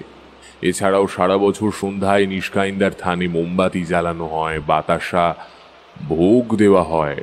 নিষ্কাইন্দা পুজোর চল ওপার বাংলায় প্রচুর আছে। নিষ্কাইন্দাই এপারে নিশিকান্ত নামে পরিচিত হয়েছে। বহু লৌকিক দেবতা বিলুপ্ত হয়ে গেছেন, আবার হারিয়ে যাওয়ার কবল থেকে টিকে গেছেন কেউ কেউ। তবে আজও ভয় ভক্তিতে এখনো পূজিত হচ্ছেন নিষ্কাইন্দা। আর ওনার বাড়িতে আমার আগমন সম্পর্কে যিনি আগে থেকেই গোপীনাথ বাবুকে বলেছিলেন, সেটা জানার জন্য আমায় শেষ অবধি বসে থাকতে হয়নি। সেদিন ওই ঘর থেকে বেরিয়ে স্নান আহার সেরে গোপীনাথ বাবুর সাথে বৈঠকখানায় বসে কথা বলছি। এমন সময় ওনার কিছু একটা মনে পড়ে যাওয়ায় উনি আমায় বসতে বলে কোথায় একটা চলে গেলেন। ওনার এই আচমকা চলে যাওয়াতে খানিক অবাক হলেও আমি চুপচাপ বসে রইলাম। কিছুক্ষণ পরেই উনি হাতের মধ্যে কিছু একটা নিয়ে ফিরে এলেন। তারপর আমার সামনে এসে আমায় হাত দুটো পাততে বললে আমি ওনার দিকে অবাক হয়ে তাকিয়ে রইলাম। আসলে ওনার এই আচরণের কারণ কিছুই বুঝতে পারছিলাম না। আমায় চুপ করে বসে থাকতে দেখে উনি আমার হাত দুটো নিয়ে হাতের মাঝে কোড়ে আঙুলের সামনে ছোট্ট একটা রূপোর শিবলিঙ্গ রাখলেন। তারপর ধীর গলায় বললেন, আপনি আসার আগেও আরও একজন এসেছিলেন। উনি এটা আমায় দিয়ে বলেছিলেন আপনি এলে যেন আপনার হাতে এটা তুলে দিই, আর বলেছিল আপনি আমায় রক্ষা করবেন, আর মহাদেব আপনাকে। ওনার কথা শুনে আমি ছোট্ট মহাদেবের মূর্তিটা 2 হাতে নিয়ে মাথায় ঠেকিয়ে প্রণাম করলাম। তারপর কাঁপা কাঁপা গলায় জিজ্ঞাসা করলাম, ওনার কি পরিচয় দিয়েছেন? হ্যাঁ, দিয়েছেন। ওনার নাম বলেছিলেন অমর জীবন। কথাটা শুনে আমি আবারও বিস্মিত হয়ে গেলাম। হাতের মুঠোয় থাকা মূর্তিটার দিকে বারবার চোখ চলে যেতে লাগলো। জিজ্ঞাসা করলাম, উনি কি আপনাদের বাড়িতে এসেছিলেন? না না, আসলে মাসখানেক আগে বর্ষার শুরুতে একদিন বৃষ্টি মাথায় নিয়ে মহাদেবের মন্দিরে গিয়েছিলাম নিজের অস্থির চিত্তকে শান্ত করার জন্য। গ্রামে একটার পর একটা মৃত্যু আমায় ভিতরে ভিতরে শেষ করে দিচ্ছিল। তাই নিজের সমস্ত কষ্ট গ্লানি একটু হলেও কম করার জন্য মহাদেবের পায়ের সামনে বসে কাঁদছি। এমন সময় কেউ আমার কাঁধে হাত দিয়ে বললেন, কান্নাকাটি বন্ধ করো কান্নাকাটি। বাবার কাছে এসে এত চোখের জল ফেলা ভালো নয়। কান্না থামিয়ে শান্ত হও তুমি। সে সে খুব শীঘ্রই আসছে তোমাদের সকলকে রক্ষা করতে। আমি তখন নিজের পরিস্থিতি ভুলে অবাক হয়ে ওনার দিকে তাকিয়ে রয়েছি। উনি স্মিত হেসে বললেন, আর কয়েকটা দিন ধৈর্য ধরো, সে আসলেই তোমাদের সকল দুঃখ নিবারণ করবে। আর মহাদেবের ওপর তোমাদের ভরসা আছে তো, ওনার ওপর ভরসা রাখো। নিজের মধ্যে এত গ্লানি পুষে রেখো না। যা কিছু ঘটছে তার জন্যই ঘটছে। তোমার দ্বারা বিষয়টি পরোক্ষভাবে ঘটানো হয়েছে। কে ঘটিয়েছে এই প্রশ্ন করো না, কারণ এর সঠিক ব্যাখ্যা দেওয়া সম্ভব নয়। একজন অচেনা মানুষের মুখে এরকম কথা শুনে আমি খানিকটা অবাক আর ভোরকে গিয়ে ওনার পরিচয় জিজ্ঞাসা করলাম। আমার প্রশ্ন শুনেই উনি স্মিত হেসে বললেন, আমি অমর জীবন, আমি সবটাই জানি, তাই তো এসেছি এখানে। একটা ছোট্ট খুঁতের জন্য তো এতগুলো প্রাণ এভাবে অকালে ঝরে পড়তে পারে না। সেটাকেই আটকানোর পথ বলতে আমি এসেছি গো। ওনার কথায় আমি স্তব্ধ হয়ে বিস্ফারিত নয়নে বসে রইলাম। উনি তখনও শান্তভাবে হেসে চলেছেন। তারপর উনি ওনার হাত আমার সামনের দিকে এগিয়ে দিয়ে বললেন, এই যে এই রূপোর মূর্তিখানা তোমার কাছে রেখো, আর সে যখন আসবে তখন এই মূর্তি তার হাতে দিও, কেমন? আর বলো আমি তাকে এটা দিয়ে গেছি। এরপর তিনি আপনার নাম না বলে আপনার পুরো বর্ণনা এমনভাবে দিয়েছিলেন যে আজ সকালে আপনাকে দেখে আমার চিনতে অসুবিধা হয়নি। তবে নানান কথার শেষে যখন আমি মহাদেবের উদ্দেশ্যে প্রণাম জানিয়ে পিছন ঘুরছি, দেখি উনি আর নেই। পুরো মন্দির ফাঁকা। আমি ছাড়া ওখানে আর একটিও কোনো প্রাণী নেই। আমি মন্দিরের চারপাশটা ভালোভাবে খুঁজে দেখলেও সেখানে কাউকে দেখতে পেলাম না। হঠাৎ করে ওনার আগমন আর পরক্ষণে হাওয়ায় মিলিয়ে যাওয়া আমায় ভাবিয়ে তুলল। কিন্তু দূর দূরান্ত পর্যন্ত কোনো উত্তর না পেয়ে এক রাশ ভাবনা নিয়েই বাড়ি ফিরলাম।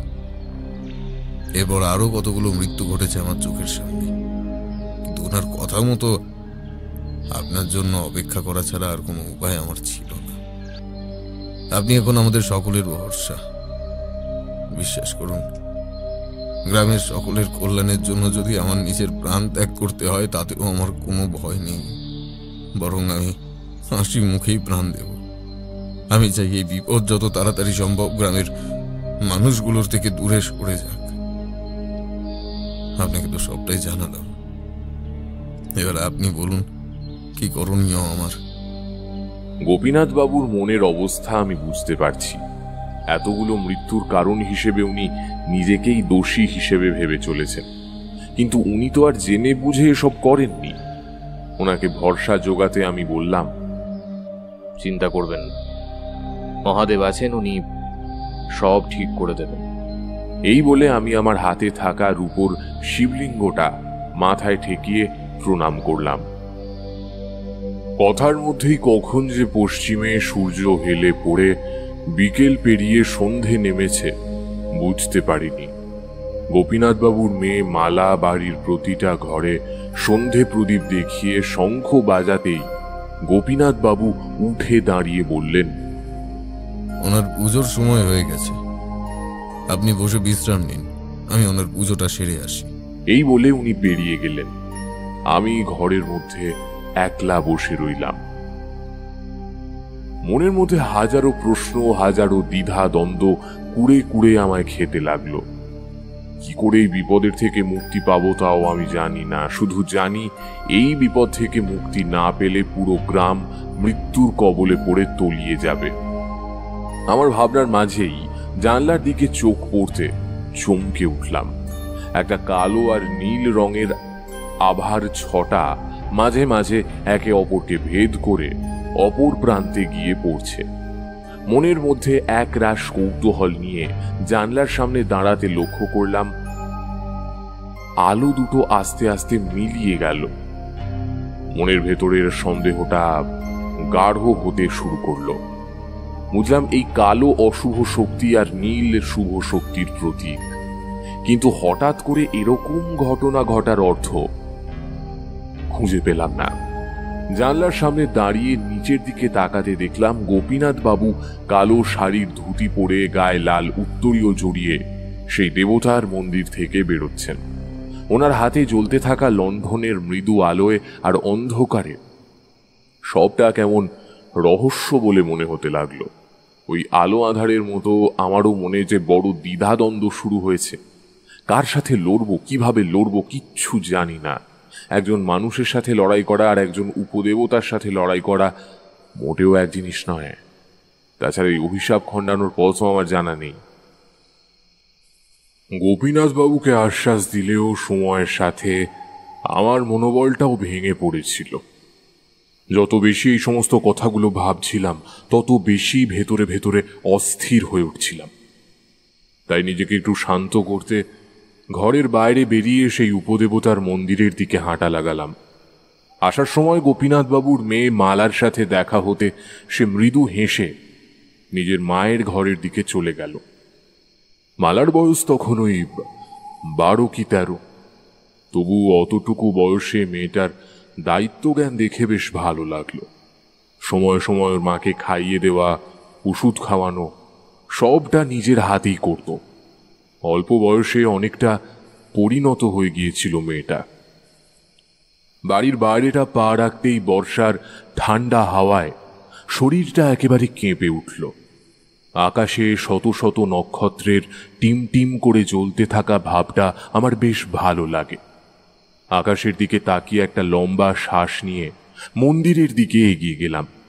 মন্দিরের ভেতরে ওই উপদেবতার সামনে জ্বলতে থাকা মোমবাতির আলোয় বেশ একটা রহস্যময় পরিবেশ তৈরি হয়েছে।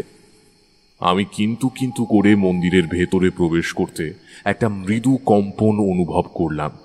সাথে সাথে হাওয়ার গতিও বেড়ে গিয়ে জ্বলতে থাকা মোমবাতিগুলো নিভিয়ে দিয়ে এক ঝাঁক অন্ধকারের আধিপত্য বিস্তার করল। আমি অন্ধকারের মধ্যেই স্থির হয়ে দাঁড়িয়ে রয়েছি এমন সময় আমার পেছনে কারোর উপস্থিতি অনুভব করলাম। আমি সঙ্গে সঙ্গে পেছনে ঘুরে তাকালেও কোনো মানুষের অস্তিত্ব পরিলক্ষিত করলাম না, কিন্তু নিজের চেতন অবচেতন মনে কারোর উপস্থিতি ঠিকই অনুভব করেছিলাম। এমন সময় হঠাৎই শরীরের মধ্যে একটা তীব্র যন্ত্রণা অনুভব করলাম। শরীরে দেহবন্ধন করা ছিল না সেই সময়। একটু একটু করে সেই যন্ত্রণা বিষের মতো পুরো শরীরে ছড়িয়ে পড়তে শুরু করলো। আমি চিৎকার করে যে কাউকে ডাকবো, ব্যথার কারণে মুখে একটা টু শব্দ পর্যন্ত করতে পারলাম না। এর মধ্যেই আরেকটা অদ্ভুত ঘটনা ঘটল আমার সঙ্গে। বুক পকেটে রাখা অমর জীবনের দেওয়া সেই রূপোর শিবলিঙ্গটা নীলচে আভায় জ্বলতে লাগলো। আমি স্থির চিত্তে সেদিকে তাকিয়ে রইলাম।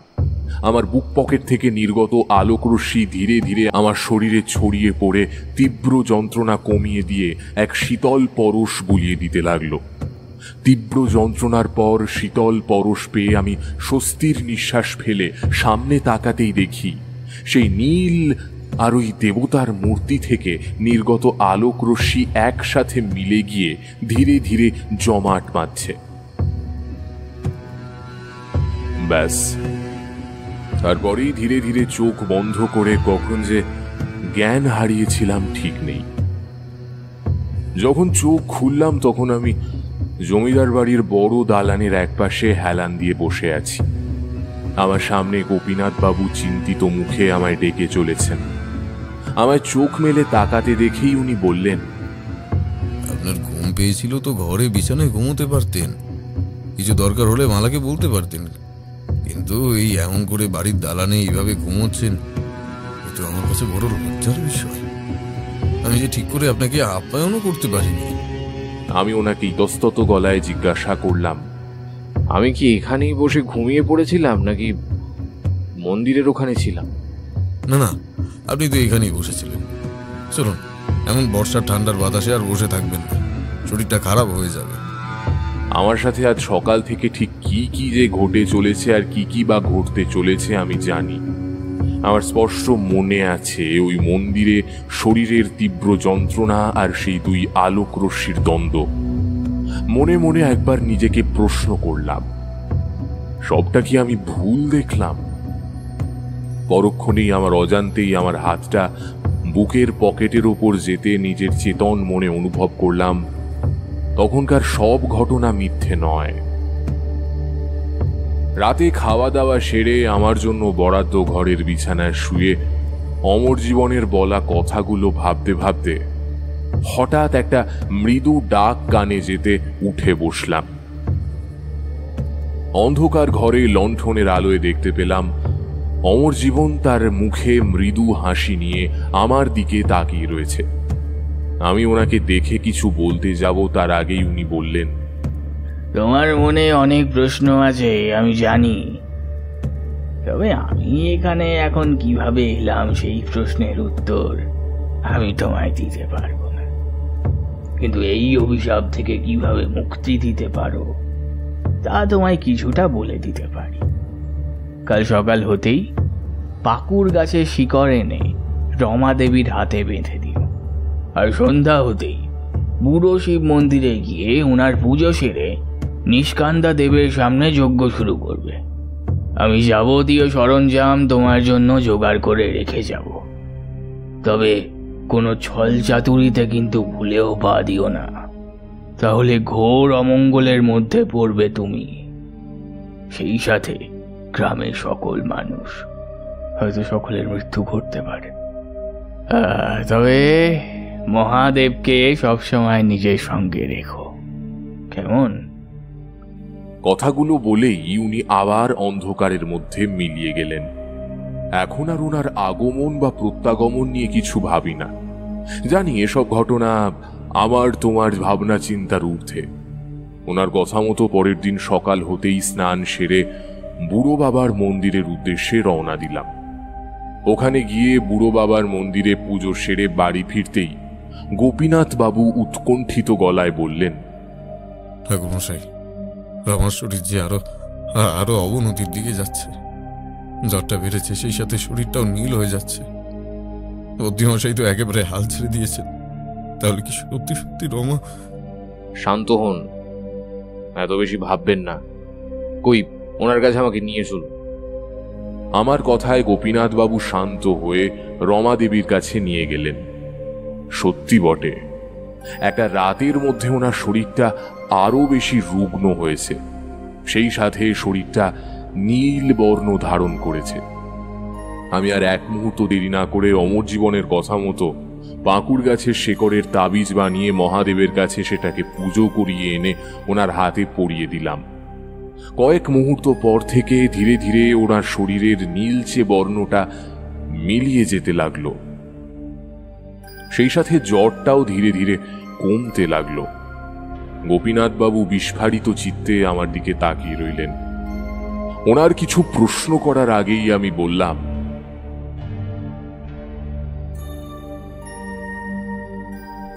সন্ধ্যায় আর যজ্ঞের সময় আপনারা সকলেই বাড়ির মধ্যে থাকবেন রমা দেবীর কাছে। আমি যতক্ষণ না বলবো কেউ বাইরে যাবেন না। কিন্তু আপনি একা? সে বিষয়ে চিন্তা করবেন না, আমার সাথে স্বয়ং ঈশ্বর আছেন, উনি আমার কিচ্ছু হতে দেবেন। গোপীনাথ বাবু তো আপনি নিশ্চিন্তে থাকুন, আমার কোনো বিপদ হবে না। উদ্বিগ্ন চিত্তে বসে রইলেন। সন্ধে নামতেই গোপীনাথ বাবুর বাড়ির সকলকে আরো একবার সতর্ক করে দিয়ে আমি নিষ্কাইন্দা দেবতার মন্দিরে প্রবেশ করলাম। প্রবেশ করতেই দেখলাম পুজোর জোগাড় করা আগে থেকেই রয়েছে। বুঝলাম অমর জীবন নিজের কথা মতো সবটা করে রেখেছে। লাল আলপনা দিয়ে আঁকা ত্রিভুজাকৃতির নকশার ওপর একটা আসন পাতা, আর তার সামনে নিষ্কাইন্দা অপদেবতার মূর্তি। তার চারপাশে মোমবাতি জ্বালানো, একটা মাটির পাত্রে রক্ত, অন্য একটা সরায় আতপ চাল, কাকের পা, কালো বেড়ালের লোম। একটা ছোট মাটির বাটিতে সিঁদুর গোলা, আর তাছাড়াও নানা ধরনের সামগ্রী যেগুলোর নাম হয়তো তোমরা শোনোনি। আমি হোমকুণ্ডে আগুন জ্বালিয়ে মন্ত্র পড়তে শুরু করলাম। একে একে নিয়ম অনুযায়ী যজ্ঞের রীতি পালন করতে লাগলাম। এর মধ্যেই বাইরের তীব্র ঝড়ের ঝাপটায় একে একে সবটা এলোমেলো হয়ে যেতে লাগলো। অনুভব করলাম আগের দিনের মতো আজও কেউ পেছনে এসে দাঁড়িয়েছে, কিন্তু আজ আমার ক্ষতি সাধন করা খুব মুশকিল, কারণ আগে থেকেই নিজের দেহবন্ধনী করে রেখেছিলাম। কিন্তু ওই ভাবনা যে আমার কত বড় ভুল ছিল তার আভাস পেয়েছিলাম তার কিছুক্ষণ পর। যজ্ঞ প্রায় শেষের দিকে এমন সময় প্রচণ্ড ঝড়ের গতিতে হোমের আগুন নিভে গিয়ে তা থেকে কেবল ধোঁয়া নির্গত হতে থাকলো। ঘটনাটা যে বড় অমঙ্গল সেটা ভেবেই বুকের ভেতরটা কেঁপে উঠল। এমন সময় কারোর অট্ট হাসিতে কেঁপে উঠলাম আমি। তার হাসির ঝংকার ঝড়ের গতির সাথে মিশে গিয়ে পরিবেশটাকে আরো বেশি ভয়ঙ্কর করে তুলছিল। আমি মনে মনে ভগবানের কাছে প্রার্থনা করছি, এমন সময় মনে হলো কেউ পেছন দিক থেকে আমার গলাটা চেপে ধরেছে। আচমকা এমন ঘটনায় চমকে উঠলেও নিজেকে ছাড়ানোর আপ্রাণ চেষ্টা করতে লাগলাম, কিন্তু যার সাথে লড়তে নেমেছি সে তো মানুষ নয়, সে তো অদৃশ্য এক অশুভ শক্তি। দীর্ঘক্ষণ ধরে মুক্তি না পেয়ে যখন শরীরটা আস্তে আস্তে নিস্তেজ হয়ে আসছিল, তখন লক্ষ্য করলাম সেই নীল আলোর বিচ্ছুরণ চারিদিকে ছড়িয়ে পড়েছে, আর নীল আলোর মাঝে ফুটে উঠেছে ত্রিশূল হাতে জটাধারী এক মূর্তি। আমি বিস্ময়ে অভিভূত হয়ে নিজের কষ্ট ভুলে সেদিকে তাকিয়ে রইলাম। তারপর ধীরে ধীরে ওই নীল আলোর সামনে আরেকটা কালো অন্ধকারের অবয়বের মূর্তির আবির্ভাব হলো। সঙ্গে সঙ্গে অট্টহাসিতে ভরে গেল গোটা স্থানটা, আর তারপর শুরু হলো এক লোমহর্ষক বিষয়। দুটো আলো একে অপরের প্রতি ঘাত প্রতিঘাত করে চলেছে।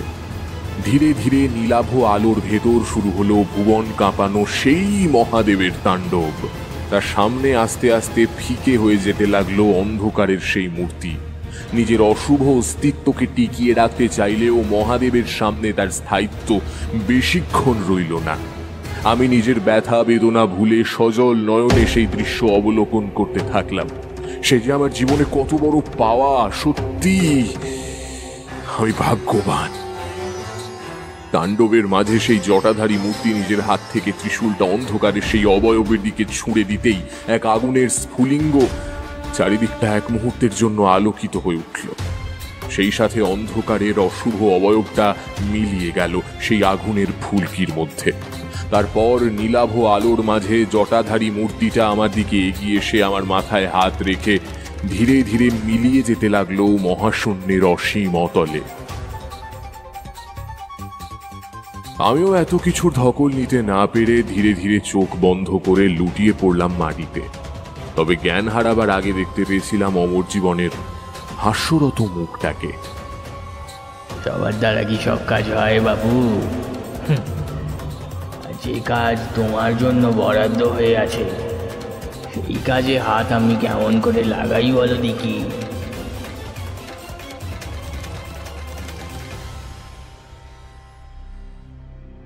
পরের দিন যখন চোখ খুলি তখন আমি বিছানায় শুয়ে রয়েছি।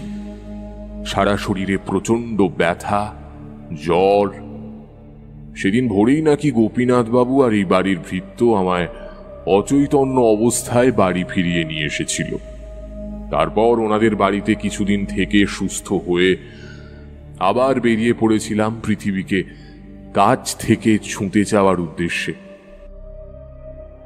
কিন্তু ওই দেবতা কি যেন নাম, নিষ্কাইন্দা? হ্যাঁ হ্যাঁ, ওই নিষ্কাইন্দা, ওই একই তো হলো। তারপরেও ওনার পুজোর চল ছিল গোপীনাথ বাবুর বাড়িতে? না, সেদিন রাতে মহাদেবের তাণ্ডবের সামনে সেদিন অশুভ শক্তি হার মেনেছিল। নিষ্কাইন্দা দেবতার মাটির মূর্তি ভেঙে চুড়ে পড়ে গিয়েছিল পুরো ঠাকুর ঘর জুড়ে। মূর্তির সাথে ধ্বংস হয়ে গিয়েছিল অশুভ শক্তির। রমাদেবী সহ গ্রামের প্রতিটা মানুষ নাম না জানা ওই রোগ থেকে মুক্তি পেয়েছিলেন। তবে আসার আগে গোপীনাথ বাবুকে অনুরোধ করে এসেছিলাম যাতে করে বুড়ো বাবার মন্দিরে আবার পুজো শুরু হয়। আমার কথা উনি রেখেও ছিলেন বটে। বেশ বড় করে পুজো শুরু করেছিলেন বুড়ো শিব মন্দিরে। সবই তো বুঝলাম, কিন্তু একটা কথা কিছুতেই বুঝতে পারছি না। জানেন ঠাকুরমশাই, অমর জীবন আপনার জন্য কেন অপেক্ষা করছিলেন? আপনার মুখে শোনা অনুযায়ী উনি নিজেও বিশেষ ক্ষমতার অধিকারী। তাহলে উনি নিজেও তো বিপদ থেকে গোপীনাথ বাবুকে বাঁচাতে পারতেন। তাহলে আমার কথা শুনে তারানাথ কিছুক্ষণ চুপ করে রইলেন। তারপর মৃদু হেসে বললেন, এই প্রশ্নের উত্তর আমি নিজেও এখনো খুঁজে চলেছি, কিন্তু সঠিক উত্তর পাইনি। তাই তোমাদেরও সঠিক উত্তর দিতে পারবো না। পৃথিবীতে এমন তো নিত্যদিন অনেক কিছুই ঘটে চলেছে যার উত্তর আমরা পাই না। ভেবে নাও অমর জীবনও তেমনই একজন মানুষ যার সম্পর্কে কোনোদিনও কোনো সঠিক উত্তর পাওয়া সম্ভব নয়। সমস্ত উত্তর বুদ্ধি বিচার দিয়ে পাওয়া যায় না, বুঝলে? যদি বুদ্ধি বিচার দিয়েই সব হয়ে যেত তাহলে মহাশূন্যের এই অসীম রহস্য আর আমাদের কাছে রহস্য হয়ে থাকতো না। তাহানাথের কথার উত্তর আমি দিলাম না, কিশোরীও দিল না। সত্যি সত্যিই হয়তো অনেক কিছুর কোনো উত্তর হয় না, ব্যাখ্যা হয় না, তাকে কেবল অনুভব করা যায়।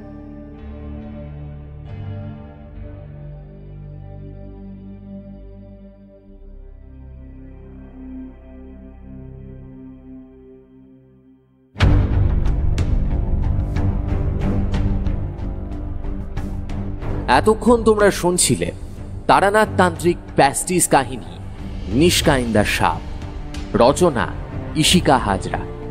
আজকের গল্প পাঠ তথা বিভূতির চরিত্রে ছিল আর্য, তারানাথ তান্ত্রিক এবং গল্পের সূত্রধারে ছিলাম আমি সায়ন্তন, কিশোরীর চরিত্রে ছিল শঙ্খ, অন্যান্য চরিত্রে আমার সাথে ছিল ব্রতদীপ। এই গল্পের নাট্যরূপ নির্মাণ করেছে শঙ্খ, শব্দ সংযোজনে সুদেশনা, আবহ সঙ্গীত ও স্পেশাল এফেক্টসে ছিল আর্য। এই গল্পের প্রচ্ছদ নির্মাণ করেছে কৃষ্ণেন্দু। কেমন লাগলো তোমাদের আজকের গল্প? যদি গল্পটা তোমাদের ভালো লাগে অবশ্যই ভিডিওটিকে একটি লাইক করে দিও, চ্যানেলটা সাবস্ক্রাইব করতে ভুলো না, বেল আইকনে ক্লিক করে দিও সমস্ত গল্পের নোটিফিকেশন সবার আগে পাওয়ার জন্য। আজকের মতো এখানেই শেষ করছি। আগামী পর্বে ফ্রিকি ফ্রাইডে স্টোরিতে তোমাদের সাথে আবার দেখা হবে আরও একটা নতুন এবং রোমাঞ্চকর গল্পের সাথে। সবাই ভালো থেকো, সুস্থ থেকো আর শুনতে থাকো ফ্রিকি ফ্রাইডে স্টোরিজ। ফিরছি এবং দেখা হচ্ছে খুব তাড়াতাড়ি। নমস্কার, ধন্যবাদ, শুভরাত্রি।